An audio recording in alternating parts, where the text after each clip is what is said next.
Welcome back to Forensic Therapist Explains. My name is Natalina. I'm a therapist, and this is the YouTube channel where I analyze and break down harmful and confusing behaviors that are often seen in the media. Today I'm going to be analyzing something a little bit different. Lady Gaga's new music video 911. I see it both as sort of an empathy exercise for people going through crisis, as well as a warning for all of us, really, about how self-destructive behaviors can lead us to places where we really don't want to be. Spoilers ahead. If you haven't seen this video before, I'm going to suggest that you go ahead and do that now. At least watch it one time. I'm going to be discussing some details that only really make sense if you've seen the entire video. So we start the video and we see Lady Gaga alone in this white sand. Can't really see her face. It's covered in this red sort of tarp-like material. There's a broken windshield on one side of her, some fruit strewn about, a bicycle that's been tipped over. Her dress looks really torn and almost blood-stained. Something has seriously gone wrong, and both Lady Gaga and we as the audience really aren't sure what to make of this scene. We can tell that she needs help, and she can tell that as well. Seeing no other options, she sees this man in black and decides to follow him. She stumbles into a town of sorts, but things are off. The whiteness of the sands compared with the white stucco buildings gives off this really unreal feeling, almost as if she's walking into a mirage. To make things even more confusing, aside from the man in black, initially she doesn't see anyone else there. When she does encounter another person, they're banging their head against a pillow in this really strange and unnatural motion. The camera switches to this perception, and there's a number of quick shots forward in time. I'd argue that the video shot from this perspective is meant to be from the person in the car crash, banging their head against the airbag and being in and out of consciousness, not really sure of what's happening. That's why it makes sense that things are sped up in time and things in the environment change. The first lines of the song go like this.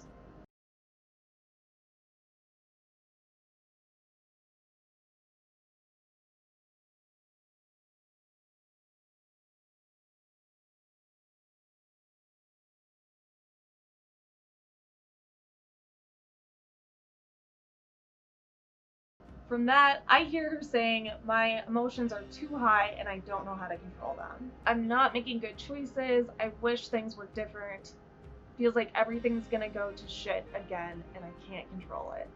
There's also this sense of being literally out of control. She says she has no choice, calling it a biological stasis. This is a really interesting word choice because stasis typically means an equilibrium or a baseline. So what she's saying is that this state of feeling out of control is her baseline, her status quo. In the video, we see her calls of not being in control to be pretty correct.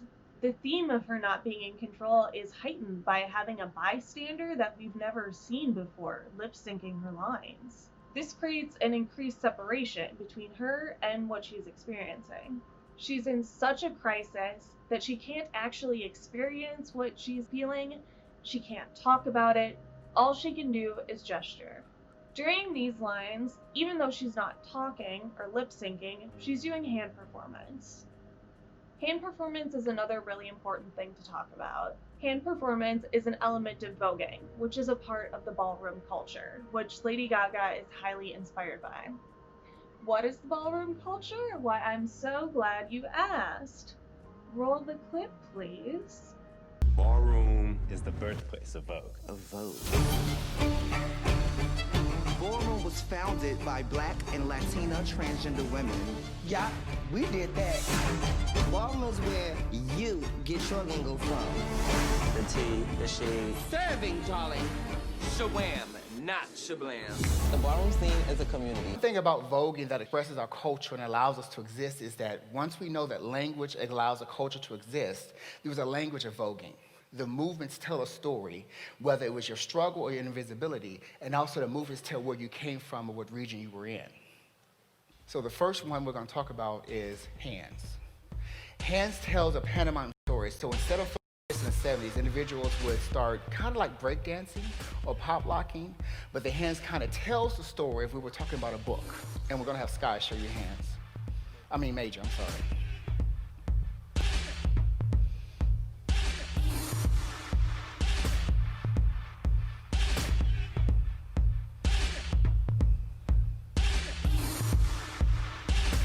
I highly recommend you check out this full TED Talk. It's super interesting. If you want to learn more about the ballroom culture, I also would suggest watching Paris is Burning. If you want to watch some stuff that was made more recently, you can go ahead and check out Pose or Legendary, which I also showed a clip from. So just like talked about in the video, the purpose of hand performance is telling a story. So what story is Gaga telling in this performance? She starts off by showing us that she feels like a reluctant puppet. She raises her hand in attendance, but her eyes are kind of dead and lifeless. She's not really showing any emotion through her face, which is kind of weird for Lady Gaga because she's known for being really expressive. It's almost as if she's dissociating, not really there in the present moment. She does seem to know that something is wrong though, bugging her eyes out and swirling her hands around to demonstrate manic thoughts. There also seems to be real sadness in her eyes behind the fake smile she uses during the line talking about friendships that have faded away. Even though she's halfway numb, these emotions are just too much for her to handle. She reaches for something and pantomimes ingesting and swallowing it. After swallowing, she puts both of her hands around her neck, makes a disgust face, reminiscent of Mr. Yuck.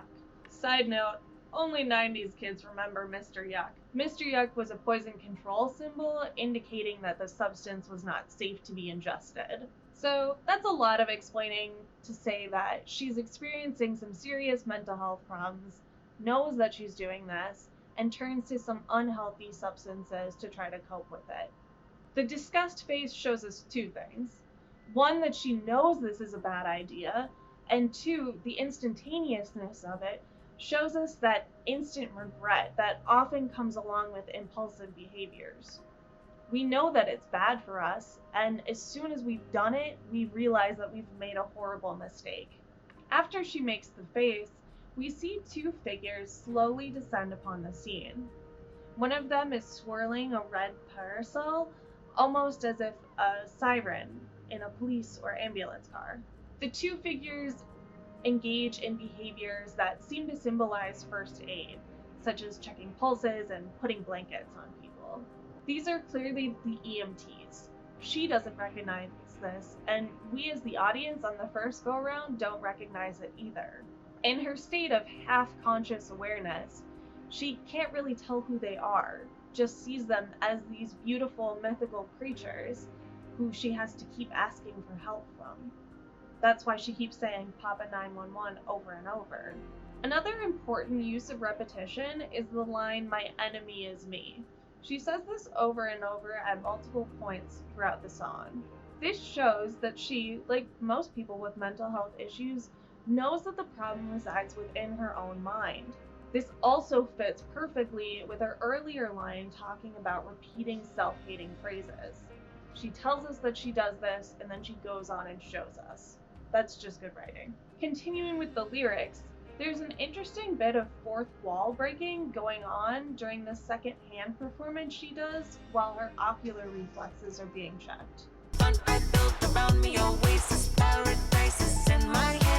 She is aware that she's created a false reality, an oasis, in order to cope with the current situation, and is struggling with whether or not to hold on to this illusion.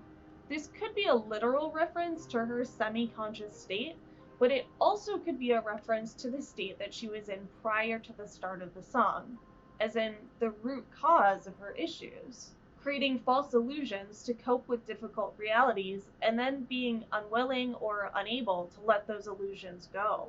I find this particularly genius because it tracks really well with how things generally work in real life. Denial and avoidance are some of the most common things we see in mental health. Unfortunately, it can also make a negative feedback loop in which the coping mechanism that the person uses to numb causes more damage, which then makes it harder to deal with the original problems. I think that's exactly what Gaga is demonstrating in this video.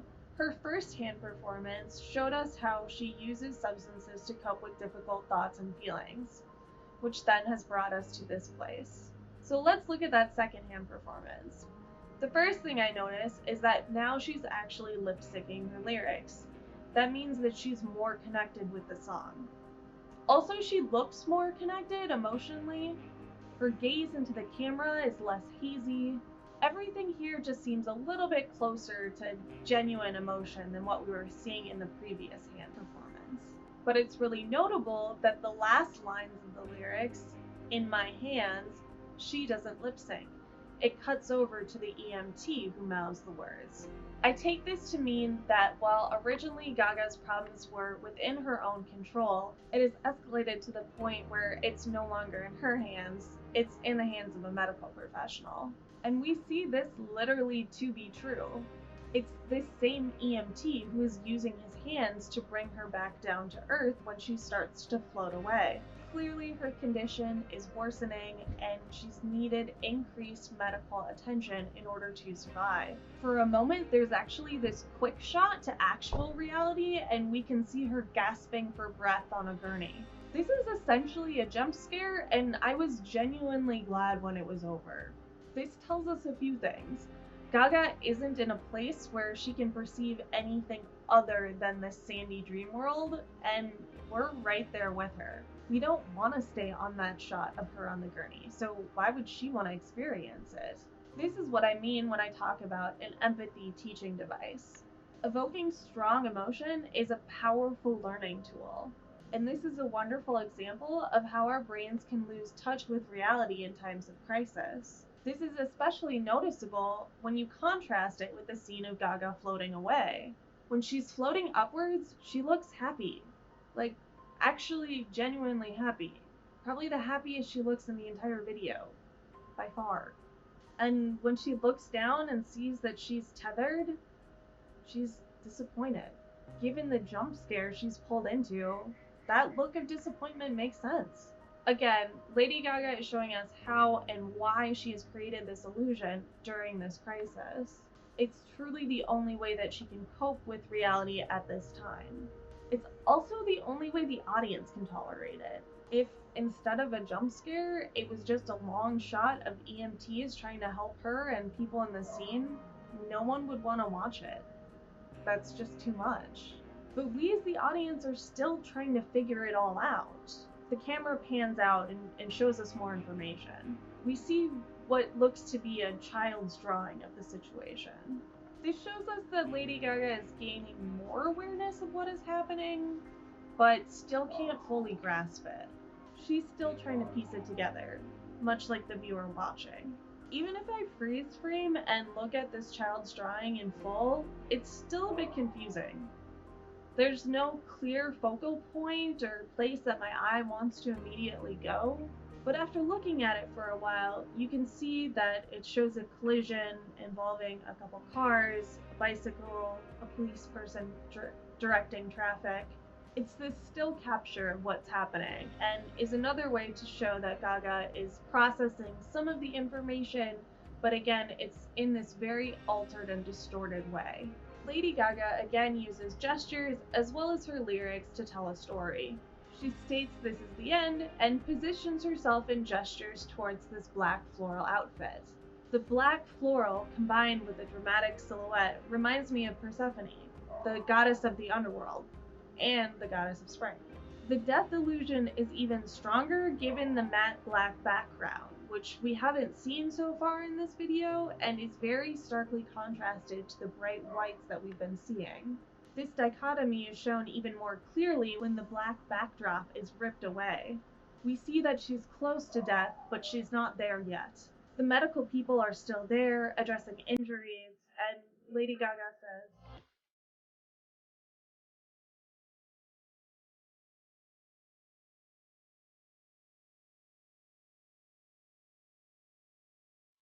She's calling out for help, and her desperation has reached its climax. We see the most emotion we've seen from her this entire video, and she looks terrified.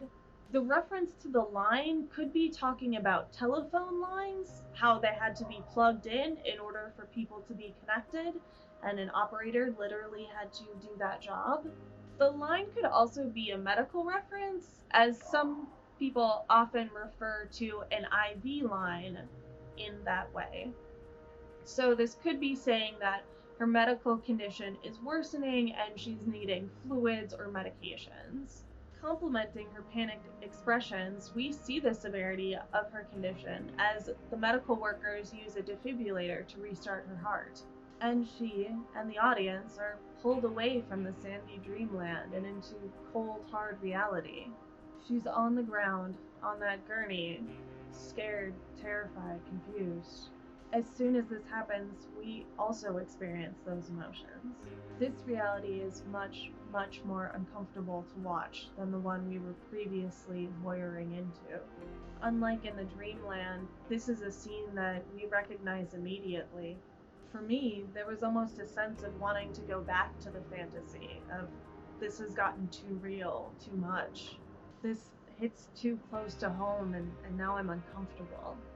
I wouldn't doubt if many people skip the ending upon rewatchings or if we never watched the full thing. In showing, not telling us, this crisis situation of someone being semi-conscious and then ripped into reality violently, we understand why people want to stay in that reality. I don't think I've seen a more accurate or beautiful demonstration of why the brain often dissociates in crisis or extreme situations. It also shows the importance and beauty of EMTs and other frontline workers. Dressing the lead emergency provider in garb similar to the Pope wasn't an accident. In the Roman Catholic faith, the Pope is the person who is the closest to God. In the video, that's clearly the person who's the medical lead, and it makes sense. They're the one ultimately deciding whether or not Gaga goes to the afterlife or stays on Earth, which is pretty squarely within God's domain, within most religions.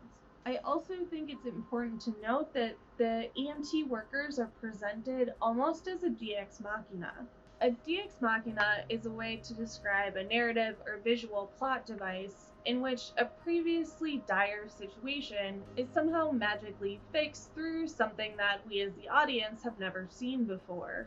In Latin, it translates to God from the machine. It originally comes from the Greek theater traditions, in which actors playing Greek gods would often either ascend or descend upon the stage using mechanical devices. It is also a known fact that Lady Gaga has a bit of an obsession with the Greek gods and references them quite often in her work.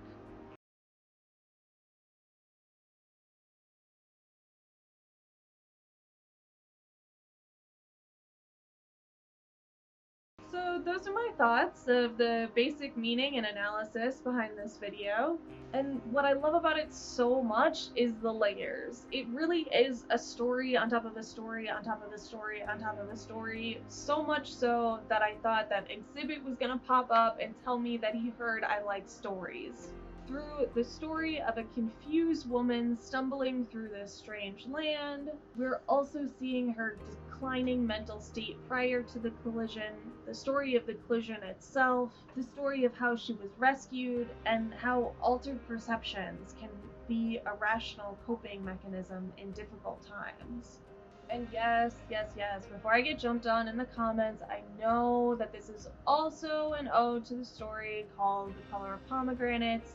I'm sorry, I'm not that experienced in Armenian films from the late 1960s, and I'm sure somebody who's more experienced than I will do a video on all of the little takeaways from that.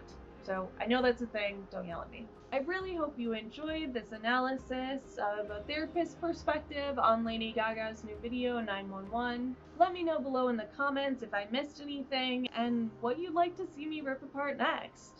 Make sure to like and subscribe, and hit the notification bell so you never miss a video from Slaughterhouse Education. Thanks, guys.